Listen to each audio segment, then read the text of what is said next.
ഇന്നത്തെ പ്രാദേശിക വാർത്തകളുമായി ഷാജി കടക്കൽ. സമ്പൂർണ്ണമായും മാലിന്യമുക്തമായ തദ്ദേശ സ്വയംഭരണ സ്ഥാപനങ്ങളുടെ പ്രഖ്യാപനം ഇന്ന് സംസ്ഥാനമെങ്ങും നടക്കുമെന്ന് തദ്ദേശ സ്വയംഭരണ എക്സൈസ് പാർലമെന്ററി വകുപ്പ് മന്ത്രി എം.പി. രാജേഷ് അറിയിച്ചു. സർക്കാർ നിശ്ചയിച്ച 13 മാനദണ്ഡങ്ങളിൽ ഓരോന്നിലും 80% പുരോഗതി കൈവരിച്ച തദ്ദേശ സ്വയംഭരണ സ്ഥാപനങ്ങളെയാണ് മാലിന്യമുക്തമായി പ്രഖ്യാപിക്കുന്നത്. വാർത്തകൾ വിശദമായി. വഖഫ് നിയമ ഭേദഗതി ബില്ല് പാർലമെന്റിൽ ചർച്ചയ്ക്ക് വരുമ്പോൾ എംപിമാർ ഭേദഗതിയെ അനുകൂലിച്ച് വോട്ട് ചെയ്യണമെന്ന ആവശ്യവുമായി കർദിനാൾ ക്ലെമീസ് കത്തോലിക്ക ബാവ ഭരണഘടനാ അനുസൃതമല്ലാത്തതും അന്യായമായ വകുപ്പുകൾ ഭേദഗതി ചെയ്യണമെന്ന് KCBC പ്രസിഡന്റ് കൂടിയായ കർദിനാൾ ആവശ്യപ്പെട്ടു. കേരളത്തിലെ എംപിമാർക്ക് മുന്നിലാണ് ആവശ്യം ഉന്നയിച്ചിരിക്കുന്നത്.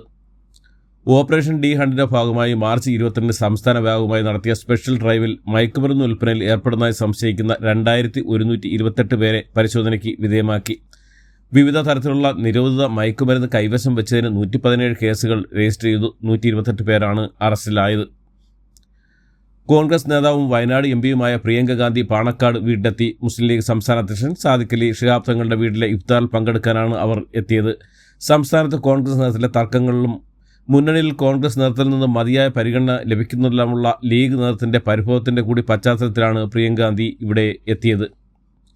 വയനാട്ടിലെ മുണ്ടക്കൈ ചുരൽമല ദുരിതബാധിതർക്ക് Lulu group chairman MA Yusuff Ali 50 വീടുകൾ നൽകും. മുഖ്യമന്ത്രി പിണറായി വിജയൻ ആണ് ഇക്കാര്യം അറിയിച്ചത്. വീട് നിർമ്മാണം കൊണ്ട് മാത്രം പുനരധിവാസം അവസാനിക്കില്ലെന്നും ചരിത്രത്തിൽ രേഖപ്പെടുത്തുന്ന വിധത്തിൽ പദ്ധതി പൂർത്തീകരിക്കുമെന്നും മുഖ്യമന്ത്രി പറഞ്ഞു.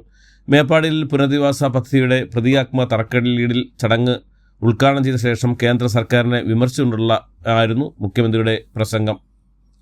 മോഹൻലാൽ പൃഥ്വിരാജ് കൂട്ടുകെട്ടിൽ ഒരുങ്ങിയ എമ്പുരാൻ നിർമ്മാതാക്കളുടെ കട്ട് 17 രംഗങ്ങൾ ഒഴിവാക്കിയും ചില പരാമർശങ്ങൾ മ്യൂട്ട് ചെയ്തും സെൻസർ ചെയ്ത ചിത്രം ബുധനാഴ്ചയോടെ തിയേറ്ററിൽ എത്തും. ചിത്രത്തിലെ പ്രധാന വില്ലന്റെ പേരിലും മാറ്റം വരുത്തും. വ്യാപക പ്രതിഷേധത്തെ തുടർന്ന് ചിത്രത്തിലെ നിർമ്മാതാക്കൾ തന്നെയാണ് മാറ്റം ആവശ്യപ്പെട്ടത്. കേരളത്തെ അപകീർത്തിപ്പെടുത്തും വിധം അവതരിക്കപ്പെട്ട ദ കേരള സ്റ്റോറിക്ക് ഇല്ലാത്ത സെൻസർ ബോർഡ് കട്ട് എമ്പുരാൻ എന്തിനെന്ന് മന്ത്രി V. ശിവൻകുട്ടി. ഗുജറാത്ത് കലാപവും ഗോത്ര സംഭവവും ഒക്കെ ഇന്ത്യൻ ചരിത്രത്തിൻ്റെ ഭാഗമാണ്. അത് ഏത് തുണി കൊണ്ട് മറച്ചാലും ഏത് കത്രി കൊണ്ട് മുറിച്ചാലും തലമുറകൾ കാണുകയും അറിയുകയും ചെയ്യും എന്നും അദ്ദേഹം വ്യക്തമാക്കി.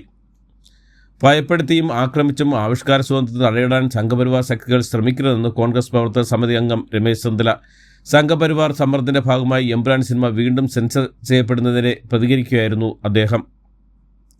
പൂരം വെടിക്കെട്ടുമായി ബന്ധപ്പെട്ട കേന്ദ്ര സഹമന്ത്രി MPയുമായ നടൻ സുരേഷ് ഗോപിക്കെതിരെ കോൺഗ്രസ് തൃശൂർ പൂരം വെടിക്കെട്ടിന് എങ്ങനെ അനുമതി ലഭിക്കുമെന്ന് MP വ്യക്തമാക്കണമെന്ന് DCC പ്രസിഡന്റ് അഡ്വക്കേറ്റ് ജോസഫ് ഡാജറ്റ് ആവശ്യപ്പെട്ടു. വെടിക്കെട്ട് ഗംഭീരമായ ജനങ്ങൾ നടത്തുമെന്ന് പറഞ്ഞൊഴിയാനല്ല സുരേഷ് ഗോപി ശ്രമിക്കേണ്ടതെന്നും അദ്ദേഹം കുറ്റപ്പെടുത്തി.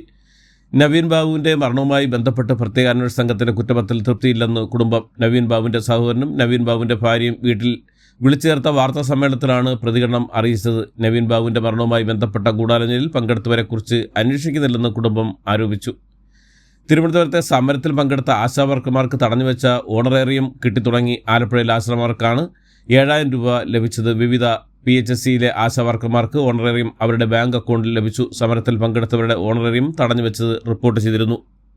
സംസ്ഥാനത്തെ വേനൽ ചൂട് ഉയരുന്ന സാഹചര്യത്തിൽ ഉഷ്ണതരംഗ സാധ്യത മുന്നിൽ കണ്ട് ജാഗ്രത തുടരണമെന്നും വകുപ്പുകൾ ഏകോപിതമായ പ്രവർത്തനങ്ങൾ നടത്തണമെന്നും മുഖ്യമന്ത്രി പിണറായി വിജയൻ. ഉഷ്ണതരംഗ സാധ്യത തുടരുന്ന സാഹചര്യം, മഴക്കാല പൂർവ്വ ശുചീകരണം, ആരോഗ്യ ജാഗ്രത, പകർച്ചവ്യാധി പ്രതിരോധ നടപടികൾ എന്നിവയുമായി ബന്ധപ്പെട്ട കാര്യങ്ങൾ ചർച്ച ചെയ്യുന്നതിനായി വിളിച്ചു ചേർത്ത യോഗത്തിൽ സംസാരിക്കുകയായിരുന്നു മുഖ്യമന്ത്രി.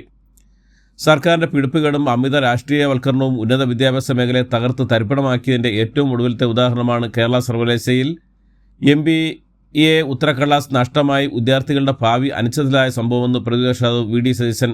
ഇത് കേരളത്തിന് അപമാനമാണ്. സംസ്ഥാനത്ത് ഒരു സർവകലാശാലയിലും ചോദിക്കാനും പറയാനും ആരുമില്ലാത്ത സ്ഥിതിയാണെന്നും അദ്ദേഹം പറഞ്ഞു. കഴിഞ്ഞ 9 വർഷത്തിലുള്ള 6000 കോടി രൂപയുടെ അടിസ്ഥാന സൗകര്യ വികസനമാണ് പൊതുവിദ്യാഭ്യാസ മേഖലയിൽ സർക്കാർ നടപ്പിലാക്കിയെന്ന് ഭക്ഷ്യ പൊതുവിതരണ വകുപ്പ് മന്ത്രി GR അനിൽ. നെടുമങ്ങാട് സർക്കാർ ഗേൾസ് ഹയർ സെക്കൻഡറി സ്കൂളിലെ ബഹുനില മന്ദിരത്തിൻ്റെയും സ്കൂളിൻ്റെ 80ാം വാർഷിക ആഘോഷങ്ങളുടെയും ഉദ്ഘാടനം നിർവഹിച്ച് സംസാരിക്കുകയായിരുന്നു മന്ത്രി.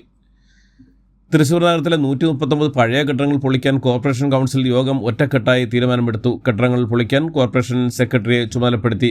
സംസ്ഥാന ദുരന്ത നിവാരണ സമിതിയും കോർപ്പറേഷനും സംയുക്തമായി നടത്തിയ പരിശോധനയിലാണ് പഴക്കം ചെന്ന കെട്ടിടങ്ങൾ കണ്ടെത്തിയത്. ഏപ്രിൽ 6 ആഘോഷിക്കുന്ന രാമനവമിക്ക് മുന്നോടിയായി ഇന്നു മുതൽ സംസ്ഥാനത്തെ ആരാധനാലയങ്ങളുടെ 500 മീറ്ററിനുള്ള മാംസ വിൽപ്പന ഉത്തർപ്രദേശ് സർക്കാർ നിരോധിച്ചു. കൂടാതെ എല്ലാ അനധികൃത അറവുശാലകളും അടച്ചുപൂട്ടാൻ അധികൃതർ നിർദ്ദേശം നൽകി. സ്വജനപക്ഷപാതം, കാര്യനിർവഹണത്തിലെ പിടിപ്പുകേട് എന്നിവയിലൂടെ BJP സർക്കാർ ബാങ്കിംഗ് മേഖലയെ പ്രതിസന്ധിയിലേക്ക് തള്ളിവിടുകയാണെന്ന് കോൺഗ്രസ്. രാജവാഴ്ച പുനഃസ്ഥാപിക്കാൻ കാഠ്മണ്ഡുവിൽ പ്രതിഷേധ മാർച്ച്. മുൻ രാജാവ് ജ്ഞാനേന്ദ്ര ഷായുടെ അനുയായികൾ സംഘടിപ്പിച്ച പ്രതിഷേധ മാർച്ചിൻ്റെ വ്യാപകമായ ആക്രമണത്തിൽ 2 പേർ കൊല്ലപ്പെടുകയും 100 പേർക്ക് പരിക്കേൽക്കുകയും ചെയ്തു. മ്യാൻമാറിലും തായ്ലൻഡിലും കനത്ത നാശം വിതച്ച ശക്തമായ ഭൂകമ്പത്തിൽ മരണസംഖ്യ ഉയരുന്നു. മ്യാൻമാറിൽ മരണസംഖ്യ 1600 കവിഞ്ഞതായി മ്യാൻമാറിലെ സൈനിക ഭരണകൂടം പ്രസ്താവനയിൽ അറിയിച്ചു. മരിച്ചവരുടെ എണ്ണം 1644 ആയി ഉയർന്നതായും 3408 പേർക്ക് പരിക്കേറ്റതായും സൈനിക ഭരണകൂടത്തെ ഉദ്ധരിച്ച് അന്താരാഷ്ട്ര മാധ്യമങ്ങൾ റിപ്പോർട്ട് ചെയ്യുന്നു. അതേസമയം 10,000-ലേറെ പേർ മരിച്ചിട്ടുണ്ടാകുമെന്നാണ് US ജിയോളജിക്കൽ സർവേയുടെ നിഗമനം. ഒമാൻ ഒഴികെയുള്ള ഗൾഫ് രാജ്യങ്ങൾ ഇന്ന് ചെറിയ പെരുന്നാൾ. ഒമാനിൽ തിങ്കളാഴ്ചയായിരിക്കും പെരുന്നാൾ. മാസപ്പിറവി കണ്ടതായി UAE, Saudi Arabia, Bahrain, Qatar തുടങ്ങിയ രാജ്യങ്ങൾ അറിയിച്ചു. ഒമാനിൽ മാസപ്പിറവി കാണാത്ത പശ്ചാത്തലത്തിൽ റമദാൻ 30 പൂർത്തിയാക്കി തിങ്കളാഴ്ച ഈദ് ഉൽ ഫിത്തർ ആഘോഷിക്കും. ഇന്ത്യൻ സൂപ്പർ ലീഗിൽ മുംബൈ ഇന്ത്യൻസിനെ ഏകപക്ഷീയം 5 ഗോളുകൾക്ക് തകർത്ത് ബംഗളൂരു FC. സെമിയിൽ FC ഗോവയുമായാണ് ബാംഗ്ലൂരിന് ഏറ്റുമുട്ടേണ്ടത്.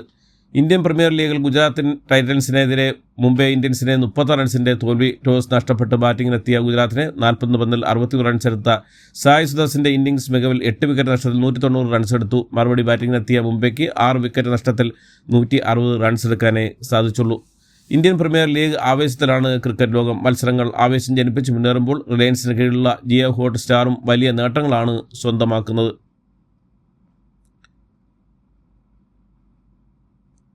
അജയ് ദേവ്ഗൺ നായകനായി എത്തുന്ന റെയ്ഡ് 2 സീസർ പുറത്തിറങ്ങി. മൂർച്ചയുള്ള സംഭാഷണം ആക്ഷനും നിറഞ്ഞാണ് സീസർ. ചിത്രത്തിൽ IRS ഓഫീസർ അമയ് പട്നായക് ആയി വീണ്ടും അജയ് ദേവ്ഗൺ എത്തുന്നു.